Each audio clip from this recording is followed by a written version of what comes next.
Un hombre huyendo de su pasado, un imperio en la cima de su poder y un Dios a punto de cambiar la historia para siempre. Esta no es solo una leyenda, es el eco de una promesa que retumba hasta nuestros días. Hace miles de años, en la tierra de Madián, un pastor llamado Moisés cuidaba su rebaño en la soledad del desierto. Era un príncipe convertido en fugitivo, un hombre que había enterrado sus sueños bajo la arena del olvido. Un día, algo extraordinario rompió el silencio. Una zarza ardía con un fuego que no consumía sus ramas. Se acercó, lleno de curiosidad y temor, y una voz resonó desde el corazón de las llamas. Era la voz de Dios. El Dios de sus padres, Abraham, Isaac y Jacob, lo estaba llamando. El clamor de su pueblo, esclavizado en Egipto, había llegado hasta el cielo. Y Dios había elegido a Moisés, el hombre que se sentía insignificante, para ser su libertador. ¿Quién soy yo para ir ante Faraón?, preguntó Moisés, su voz temblando. Pero la promesa de Dios fue más fuerte que su duda. Yo estaré contigo. Con una vara en la mano y una misión divina en el corazón, Moisés emprendió el viaje de regreso a la tierra que lo vio nacer y huir. Egipto lo esperaba. Junto a su hermano Aarón, Moisés se presentó en el imponente palacio de Faraón. El aire estaba cargado de lujo y arrogancia. Así dice el Señor, el Dios de Israel: deja ir a mi pueblo. La petición era simple, directa, pero para Faraón, el hombre que se creía un dios, era un insulto. Su corazón se endureció como la piedra de sus monumentos. ¿Quién es el Señor para que yo obedezca su voz?, respondió con desprecio. La batalla había comenzado. No era una lucha de ejércitos, sino una confrontación entre la soberbia humana y el poder divino. La primera señal fue clara. Aarón arrojó su vara al suelo, y ésta se convirtió en una serpiente. Los hechiceros de Faraón hicieron lo mismo, pero la serpiente de Dios devoró a las suyas. Aun así, el corazón de Faraón no cedió. Estaba ciego a la advertencia. Por lo tanto, el juicio de Dios comenzaría a caer sobre Egipto, no como un castigo indiscriminado, sino como una serie de llamados de atención, cada uno más poderoso que el anterior. Un llamado a la humildad, una invitación a reconocer que existía un poder superior. El majestuoso río Nilo, la sangre vital de Egipto, se tiñó de rojo. El agua se convirtió en sangre, pestilente e imbebible. Los peces murieron, y el río que les daba vida ahora les traía muerte. Era un golpe directo a sus dioses y a su orgullo. Faraón observó el caos, pero su terquedad era más profunda que el Nilo. No dejaría ir al pueblo. Así, una segunda plaga invadió la tierra. Ranas. Salieron del río, cubriendo cada palmo de terreno, invadiendo las casas, las camas, las cocinas. El croar incesante era una tortura, un recordatorio constante de la palabra que Faraón había desafiado. Desesperado, llamó a Moisés: rueguen al Señor que quite las ranas, y dejaré ir a su pueblo. Pero tan pronto como hubo alivio, Faraón rompió su promesa. Su corazón se endureció una vez más. La paciencia de Dios continuaba, pero su poder también. El polvo de la tierra se convirtió en piojos, un tormento insoportable para hombres y animales. Los propios magos de Faraón, superados, admitieron: este es el dedo de Dios. Pero Faraón no escuchó.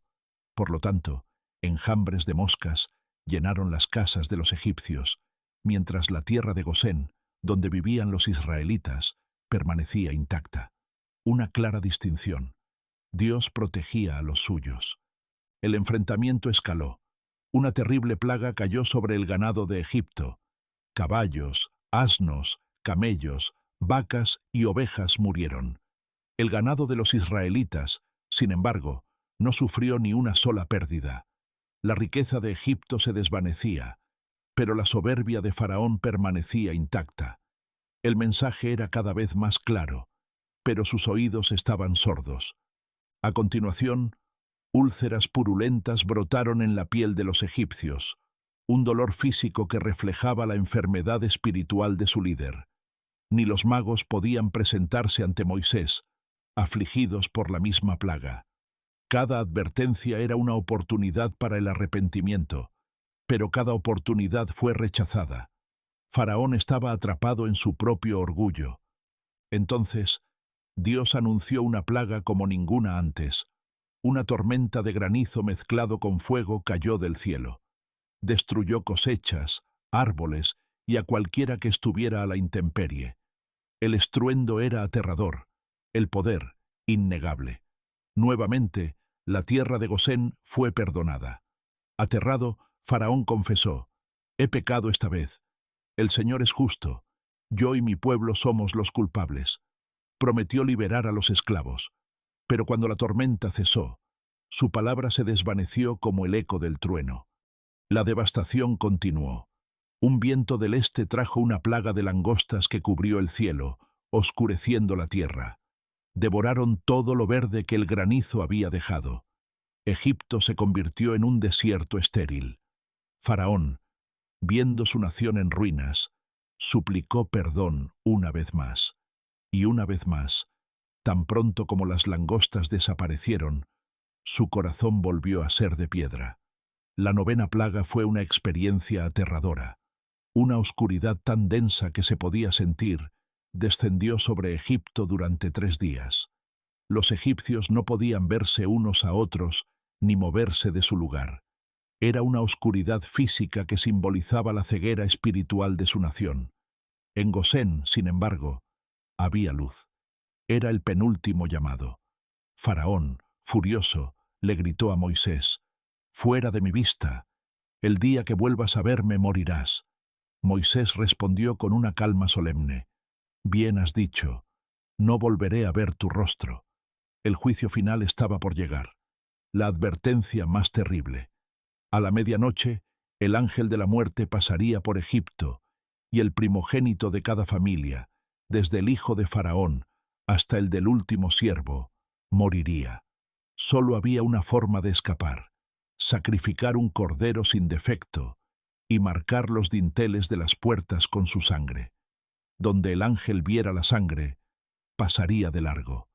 Era una prueba de fe, un acto de obediencia. Esa noche, un grito desgarrador resonó en todo Egipto. No había casa donde no hubiera un muerto. El orgullo de Faraón finalmente se quebró, no por humildad, sino por el dolor insoportable de su propia pérdida. En la oscuridad de la noche, llamó a Moisés y a Aarón: «Váyanse, salgan de en medio de mi pueblo, sirvan al Señor, como han dicho». La libertad había llegado, comprada con un precio terrible. El pueblo de Israel, después de 400 años de esclavitud, salió de Egipto, no como fugitivos, sino como un pueblo redimido por la mano poderosa de Dios.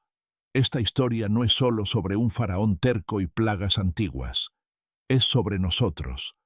¿Cuántas veces Dios nos habla a través de las circunstancias, de un susurro en nuestro corazón, y endurecemos el nuestro? ¿Cuántas plagas permitimos en nuestra vida? Relaciones rotas, vacíos emocionales, ansiedades, porque nos negamos a soltar el control, a rendir nuestro orgullo. La historia de la liberación de Egipto es un eco de la liberación que cada uno de nosotros necesita. Hay cadenas invisibles que nos atan: el miedo, el rencor, la adicción, la desesperanza. Y al igual que con Israel, Dios nos dice hoy: «He visto tu aflicción, he oído tu clamor, quiero hacerte libre». La sangre del cordero en los dinteles de las puertas fue una sombra de un sacrificio mucho mayor que vendría.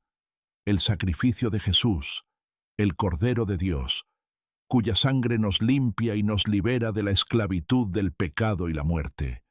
La pregunta no es si Dios tiene el poder de liberarte. La pregunta es: ¿dejarás que lo haga? ¿Reconocerás su voz en medio de tu tormenta? ¿O seguirás endureciendo tu corazón hasta que un grito de dolor sea lo único que te haga reaccionar? La elección, como siempre, es tuya. Deja ir aquello que te esclaviza. Deja que Dios te guíe hacia tu propia tierra prometida. Gracias por acompañarnos en este viaje. Si esta historia te ha tocado, compártela y suscríbete para más contenido que inspira. Nos vemos en el próximo video.